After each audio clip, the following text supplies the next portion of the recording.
Outside the LSU locker room with JaCoby Hester, Gordy Rush. I'll start with JaCoby. LSU over 500 yards of offense, but yet only 23 points on the board. That's kind of a strange number. Yeah, look, you had one on the goal line where they kept you out on 4th down. You got on the 2-yard line right before the half. You settled for a field goal. A ton of yards to be made on the field, and they made them.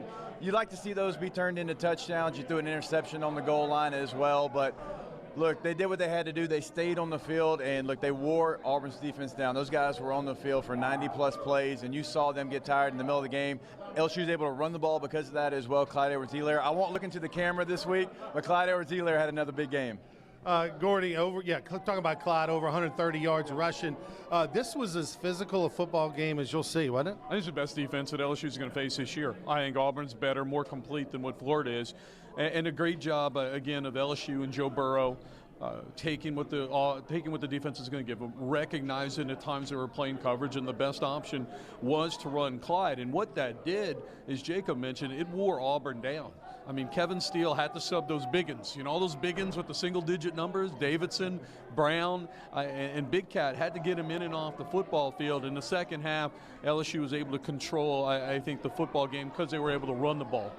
Joe Burrow today, JaCoby, over 300 yards passing. He had a touchdown running, a touchdown passing. Talk individual accolades here for a minute. The Heisman. I mean, obviously with Oklahoma losing today, that hurts Jalen Hurts. But as far as Joe Burrow's performance, what do you say about it? I thought he had another big day. Stayed on schedule, kept his team on the field, had a ton of first down pickups, was really good on 3rd down. I believe they finished 10 of 19 on 3rd down. So he stayed on schedule. He got the yardage. He didn't necessarily have the touchdown passes, only one today, but he ran for another, and he did what he had to do. He was great in the pocket yet again. That's something we talked about on LSU Game Day Live. His pocket presence, a lot of times he picked up first downs. The 3rd and 12 in this game where he picks it up, kind of takes a shot right there on the sideline, that fires Joe Burrow up. That's the last thing actually you want to do, and you saw him change kind of his narrative after that hit, and he had another big day.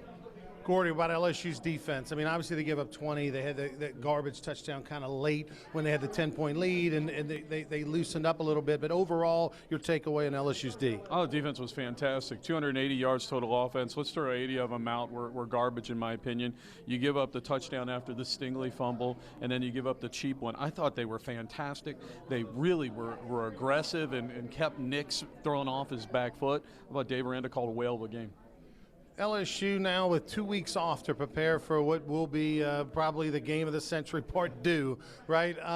As far as what LSU can get done in the next 2 weeks, what would that be? Obviously, you want to see what your health looks like. When you have a bye week, regardless of who you play that next week, you want to take a week. And if you got to give the guys a week off, that's what you do. You give the guys a week off, and then you start to prepare for Alabama in that next week. Now, you'll do some things. Obviously, it's a lot of self-scout those first couple of days of practice, but you'll start working on what Alabama does. You'll have this game tape when they played tonight against Arkansas to go off of as well. But I think getting guys healthy, Grant Delpit didn't come back in the game after he went down, so that's going to be something to pay attention to the next 2 weeks. This is a rare second off week, Gordy. I mean, you know, the Tigers got one after the Vanderbilt game.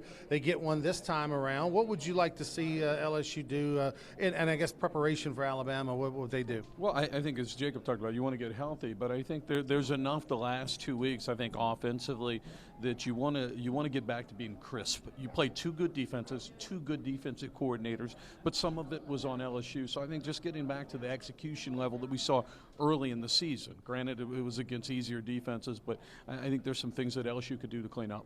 Yeah, definitely. Last couple of weeks, a little sloppy. You get 3 trips in the red zone last week. You only get 9 points in that first quarter.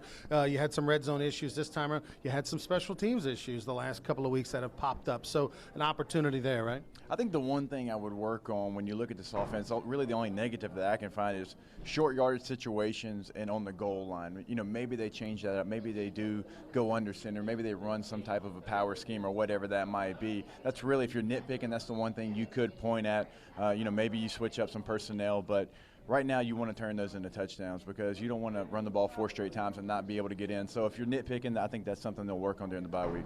Last thing real quick, Gordy, the hype machine is going to begin, right? I mean, for the next 2 weeks, get ready to just break down this game inside and out. Yeah, and, you know, I think the big question is going to be how healthy is Tua going to be, right? Is Tua going to be after that surgery he had on his ankle? But let the hype begin. All right, good stuff. Yeah. How many times will we say tightrope? Do we want to over and under? I'm going to Google the tightrope procedure and learn it inside I out. think we all need to learn every single factor of it because we're going to talk about it for 2 weeks. Because I've got no idea what the tightrope surgery is. So. I know, and I can probably tightrope about 5 before I'd fall down. All right, he's Gordy Rush. He's Jacob Hester. I'm Ronnie Rantz. Let's go back to the studio.